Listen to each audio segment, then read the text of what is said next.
Olá, estudantes.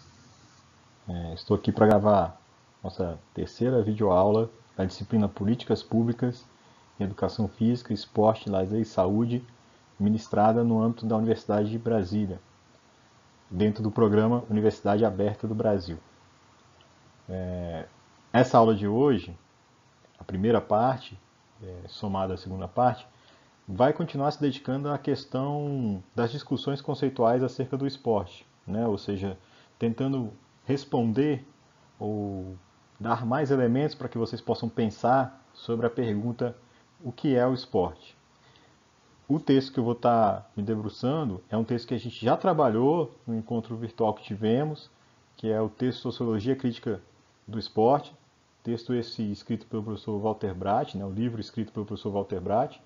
Nós trabalhamos em específico o primeiro capítulo e eu vou adensar um pouco mais a abordagem desse capítulo, falando sobre a proposta conceitual do autor presente no interior desse capítulo.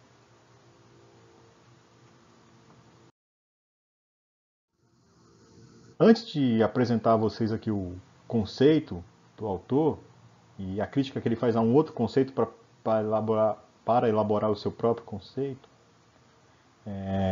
acho que é importante a gente ponderar que conceitos são abstrações, né? São abstrações teóricas, são tipos ideais. Claro que existe outros elementos por trás dessa abstração teórica, né? Existem elementos políticos, elementos culturais, elementos sociais que acabam impactando diretamente na construção desses conceitos, mas eu estou chamando a atenção em relação a isso porque o conceito, normalmente, ele tenta abarcar um determinado fenômeno da realidade, tenta interpretar, explicar um determinado fenômeno da realidade, mas ele nunca vai ser suficiente para abarcar toda a complexidade presente no momento em que esse fenômeno se materializa. Ou seja, a realidade concreta ela dificilmente vai ser completamente explicada, abarcada por um conceito, por uma construção conceitual. Né? Então, nesse sentido, todo conceito ele tem seus limites. Cabe a vocês, a nós, dentro da disciplina, tentar entender, identificar esses limites e ou contrapor esses limites, ou tentar complementar esses conceitos. Né? Então, compete, antes de apresentar a vocês o conceito, ter essa ideia acerca dos limites de uma determinada conceituação. O professor Walter Brath vai construir a conceituação dele a partir de uma crítica em torno de um conceito bastante tradicional na educação física brasileira e do setor esportivo, inclusive porque se faz presente dentro da nossa legislação esportiva, que é o conceito das dimensões sociais esportivas. Não se preocupe agora, nós vamos trabalhar mais adiante esse conceito, por agora eu vou apenas citá-lo. Esse conceito das dimensões sociais esportivas, ele traz três dimensões. Né? Então é o esporte educacional, é o esporte de participação e o esporte de alto rendimento, que é aquele esporte de performance, o esporte normalmente profissional. O professor Walter Brath vai trazer uma construção dual, onde ele traz apenas dois conceitos, né, em contraposição a essa proposta que traz três classificações para o esporte. Segundo o professor Walter Brath, a gente pode definir, conceituar, abarcar o esporte a partir de duas dimensões. O esporte como atividade de lazer, o esporte de alto rendimento ou espetáculo. Tá? Se vocês fizerem uma comparação rápida, vão ver que, na verdade, o que o diferencia daquela conceituação que ele critica é a ausência aqui da dimensão do esporte educacional. Isso se dá porque o professor Walter Brath vai dizer que qualquer esporte, qualquer das três dimensões esportivas, pode ser educativa, tem uma proposta educativa por trás. Né? A questão a se fazer não é se o esporte educa, a questão é educa para quê. Né? Então, normalmente o esporte realizado no âmbito escolar tem uma determinada finalidade educativa, ao passo que o esporte realizado enquanto atividade profissional, enquanto esporte de rendimento, tem uma outra finalidade, e por trás dessa finalidade uma proposta educativa, valores que são transmitidos a partir da experiência do esporte profissional, do esporte de alto rendimento. Então vamos agora conhecer um pouco mais sobre cada uma dessas dimensões. Tá? Começando pelo esporte como atividade de lazer.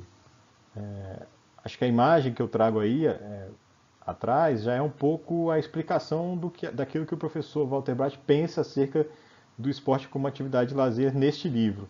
Né? Então, o esporte como atividade de lazer é aquele que, de certa forma, está diretamente atrelado a características que nós encontramos quando vamos buscar compreender ou conceituar aquilo que vem a ser o lazer.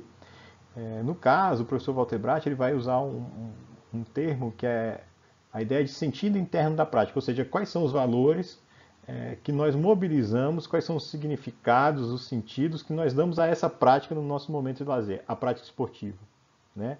Então, o que nós estamos buscando quando realizamos esporte no nosso tempo livre, no nosso momento de lazer?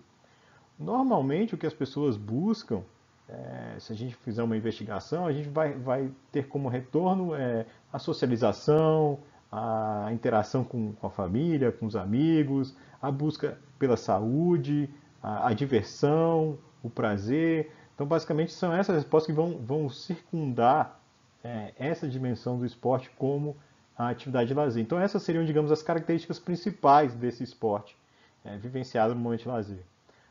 O professor Walter Brath traz uma observação importante, que não necessariamente essas duas dimensões estão completamente desconectadas, ou seja, o esporte como atividade de lazer e o esporte de alto rendimento ou espetáculo.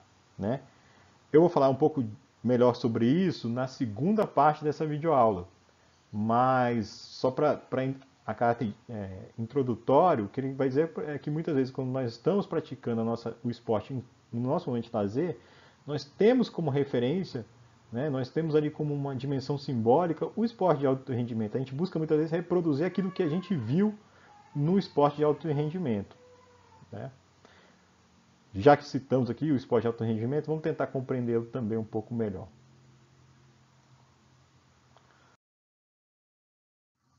Uma primeira observação que eu faço, antes de apresentar algumas características destacadas pelo autor no livro, dessa dimensão, é que o esporte de alto rendimento ou espetáculo não necessariamente podem ser tratados como sinônimos. Tá? Eu acho que o professor Walter Brath não avança nisso, talvez isso também não fosse o objetivo dele dentro do livro, mas cada vez mais eu tenho clareza sobre essa necessidade de diferenciação. Não é possível confundir, eles podem estar juntos, o esporte de alto rendimento e o espetáculo, muitas vezes estão, né? Mas nem todo esporte de alto rendimento pode ser considerado de fato um esporte espetacularizado. Né? Pegar um exemplo aqui banal. Então, uma coisa é quando a gente fala das principais ligas europeias de futebol, do Campeonato Brasileiro da Série A. Outra coisa é, por exemplo, eu pegar Série B ou Série C do Campeonato Paulista, do Campeonato Carioca, do Campeonato... É um outro universo. Né? É o mesmo esporte, ambos são profissionais, mas universos muito distintos. Né?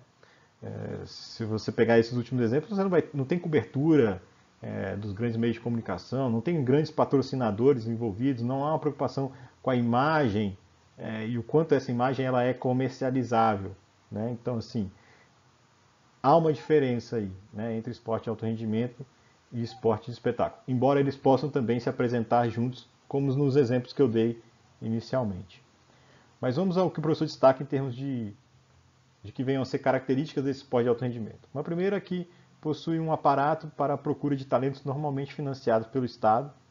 Então essa é uma concepção presente em muitas organizações de política esportiva de âmbito nacional. A ideia de que você precisa ter uma organização que te permita a identificação de jovens talentos esportivos para que você possa atender às exigências e às demandas do esporte de alta performance. Aqui vai aparecer, não sei se isso já chegou a conhecimento de vocês, outras disciplinas, vai aparecer, por exemplo, aquela ideia da estrutura piramidal, né, que tem uma série de críticas a essa estrutura, que é a ideia de que na base da pirâmide você teria o esporte educacional, então você teria a massificação do esporte por meio da escola, e no ápice dessa pirâmide você teria o esporte de alta performance, de alto rendimento. E a função da base dessa pirâmide é alimentar o ápice dela, né, buscando e revelando jovens talentos esportivos. A crítica aí se faz no modelo excludente que está no cerne, que está no núcleo dessa construção piramidal e no deslocamento do papel da escola e da educação física escolar, que não deve ser a busca por talentos esportivos. Tá? Mas a gente não se preocupe, quando a gente também estiver falando de política, de sistema esportivo, a gente retoma essa discussão acerca do modelo piramidal de organização esportiva.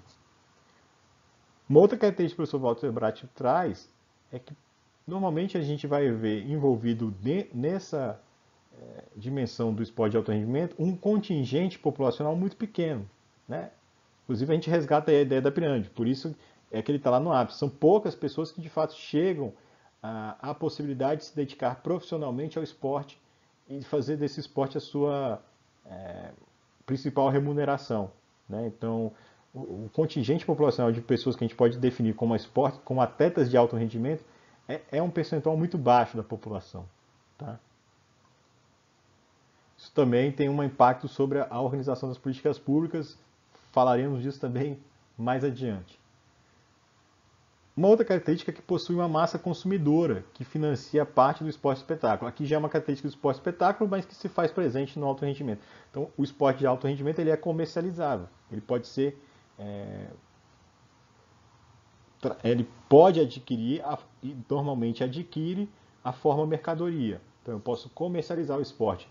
Posso comercializar, isso a gente tratou no nosso encontro virtual, eu posso comercializar ele diretamente, o próprio espetáculo esportivo. Né? As pessoas se deslocam para uma instalação esportiva para assistirem aquele espetáculo esportivo. Né? Eu posso comercializar a prática, aí já até na dimensão do esporte enquanto atividade de lazer isso também se faz presente. Né? As pessoas pagam para praticar um determinado esporte. Eu posso comercializar produtos em torno desse esporte, desse evento esportivo, desse espetáculo esportivo. Então existe uma massa consumidora que de alguma forma faz essa máquina girar e alimentar essa expressão do esporte, que é o esporte espetáculo, que eu diria se faz hegemônica no tempo presente. Os meios de comunicação de massa são co-organizadores do esporte espetáculo, então a ideia do esporte espetáculo passa por essa participação ativa dos meios de comunicação de massa, inclusive interferindo na configuração de determinadas modalidades esportivas, interferindo na organização de determinadas modalidades esportivas.